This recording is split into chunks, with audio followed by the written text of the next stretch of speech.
Hi guys and welcome to Xoom.com. This is Mohit Soni. What is in front of you is the Hero Xoom X-Tech 110cc scooter.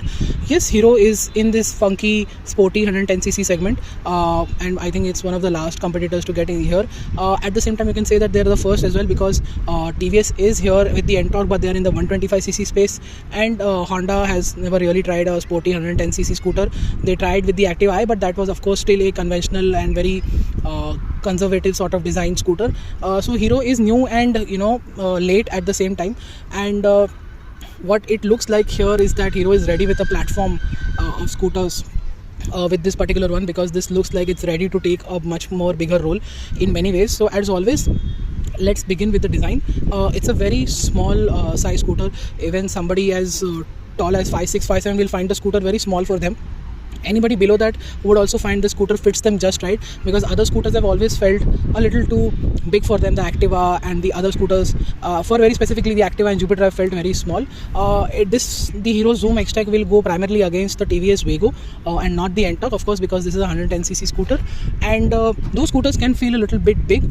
This will fit a lot of people just right, but for taller guys, even like I said, 5'7" and above, 5'8" and above, for them the scooter is going to feel very, very small, and that's what what you're getting here. But the design elements are very funky, so that will appeal to the younger audience. You can see the U-shaped designed LED DRL with the LED lights on the inside, which is very impressive. A very nice sharp mudguard at the front with very good looking alloy wheels, which are on the sporty side as well. You've got the dual treatment here, and what I'm not a fan of is the side profile. It doesn't look proportionate, because it may look a little bit futuristic, but I think this is something that we have to get used to. The exhaust also looks like very nicely designed, and again you have that typical shape here for the X shape for the tail lamps, which look really nice. No LED turn indicators, but there are clear lens indicators here, and you've got this design again where the grab handles are placed below here, if you can see. So there's no grab handle over here, and yeah, you've got pockets here, and the charging point is also here, so you can just remove this cap over below this. It's a little fidgety, and you can charge your devices there. And then there are these pockets which can hold only very slim items, not something substantially big. Even if you manage to put it in a slanting way, which is okay, I think it can slide out on a bigger bump if you're going fast, is also a possibility. And yeah, turn indicators at the top. I really like the front apron and the front headlamp design here, looks really nice. The mirrors may look small, but they provide a lot of vision, so that's a very thoughtful touch and taken care of. You get this FI badging from the very past, and the reason why I've kept the key here is to show you that the keyhole here is not part of that ignition lock, and this is an X-Tech variant. It doesn't get that fancy safety security system where you can lock the ignition keyhole and access the fuel cap, or access the boot button here. It's got a typical key here, and despite this is an X-Tech version, so this is very surprising that Hero has not done it. The fuel cap is here, and that's the amount of storage you're getting with the light. So you can keep a lot of stuff here, but it can't fit a full face helmet. It can do, but obviously this will not shut down. The seat won't really shut down over it, and build quality feels nice. Plastic also feel good. They are not very, very budget, despite the price for the scooter is very budget. So I think that's a really nice move.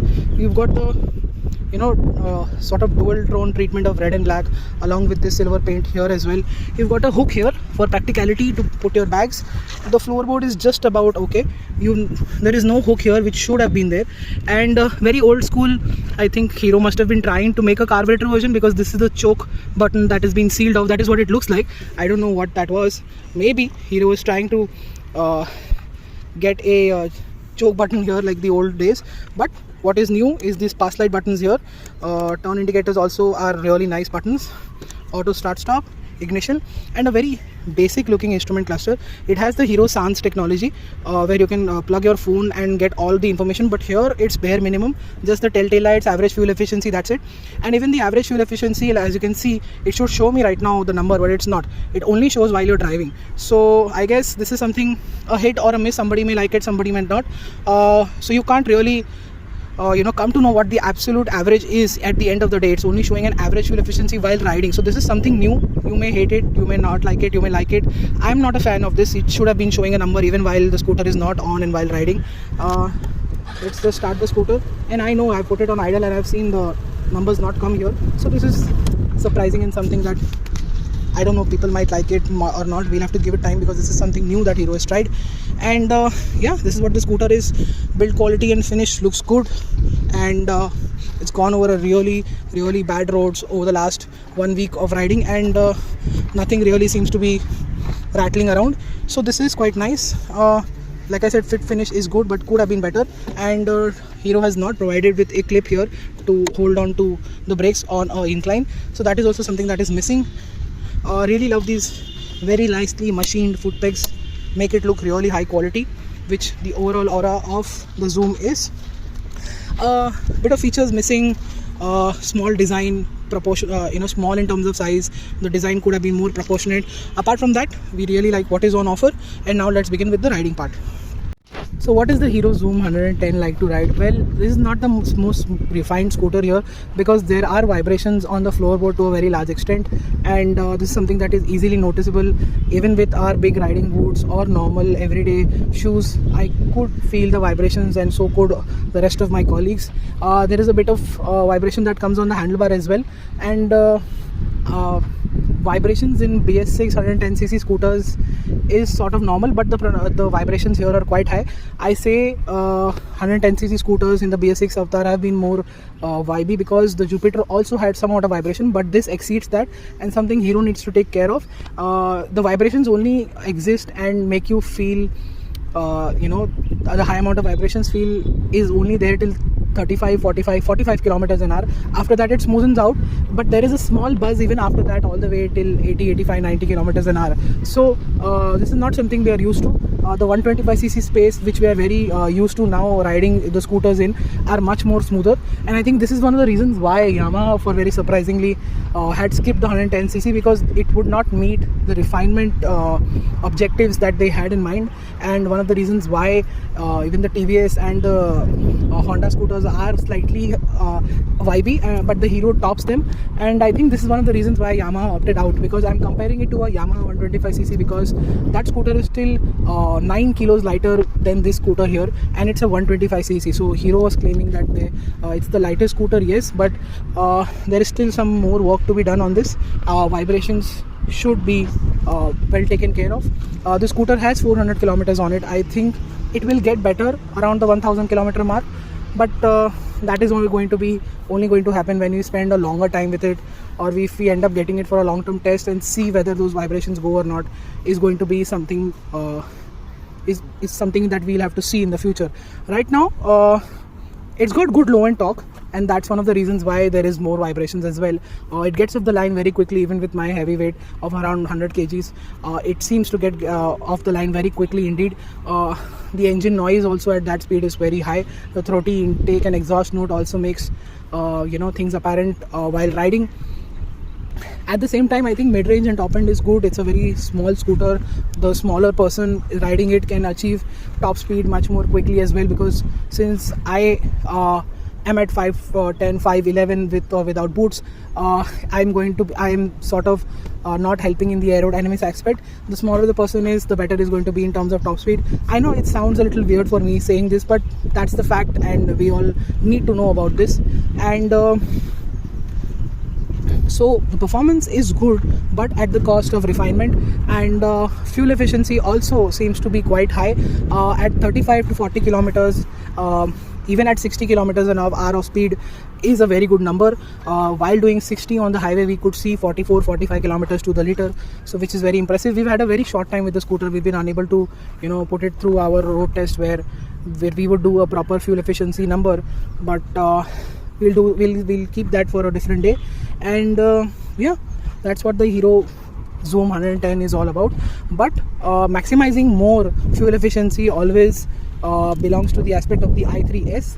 If you keep that on and if you ride it in traffic all day long, you will realize that your fuel efficiency numbers can go up. At least the tank to tank range will be very impressive, because it will when the scooter is idling, it will stop, and when you open the throttle again, it will start. But even that process right now on this scooter is not that smooth, because we opened the throttle, it started the scooter, and then it shut off at the same time. So I had to switch off the i3s system, so restart the scooter again with the ignition switch and move ahead. I tried that twice. I got honked multiple times, but if that problem is particularly to this scooter, then it's okay. If you're also facing the same, if you're going to face this issue, this is going to be cumbersome, and you will look forward to a solution either at the Hero service center, or you will just switch it off the idle start stop system entirely. So that is also Hero, I think, needs to look into now. And what I'm really impressed, and I don't think I have criticism on that aspect, is the fact that the way it rides, handling is really good. It feels very sharp. Grip is actually quite good from these tires, and the size is also just right at 12 inches along with the fatter rubber. It is very confident. It is fun to ride, and while riding you will also realize the seats are very comfortable. The seat is also very long, so it's great for pillion as well as rider. And the best part, of course, is in the night, where you get that cornering lamp feature, where I don't think it is enough in terms of throw and spread that it makes a lot of sense, but in terms of illumination, in terms of something cool and new, yes, but I don't think that translates to very good practicality. Because the throw and spread is very limited and very near to the scooter, it's not very far away. To mount those lights, if the lights would have been mounted slightly as higher as possible, then it would have served the purpose. Here I don't think it serves the purpose quite well. It will illuminate the road below the headlamp and below the front tire really well, only while you're cornering, but I think it will be too late to notice anything, is what we saw while riding the scooter in the night. So I think it's more of a gimmick. It will work for, let's say, 25 3 out of 10 times, and it's great for that. But this is something is great to see on a scooter, but it needs work again, like the other 3 things that I mentioned that Hero needs to work on. This is one of them. And price, of course, Hero still has gotten the price game just right. It's priced really well. It is good value for money. We already told you that on our website, and it is on par with the TVS, and it has its own strengths, but the weaknesses also need to be checked, and something that can be updated rather easily. And if Hero can do that, tell us about it, then we can definitely recommend this scooter to you. Even right now, this is something that we would recommend you, because if you're looking for something new, something exciting to ride, and you're okay with the refinement and the other 2 things that we mentioned about that need fixing, then you can go ahead with the scooter. It has a charm of its own. It's got that futuristic design, it's got these funky elements going for it, the price is just right, so it definitely becomes very tempting indeed. It's one of the most easiest scooters to ride, and that's also makes it a tempting proposition. I think that's it. Thank you so much for watching our video. Make sure you follow us on our website and social media for everyday updates. Until then, goodbye.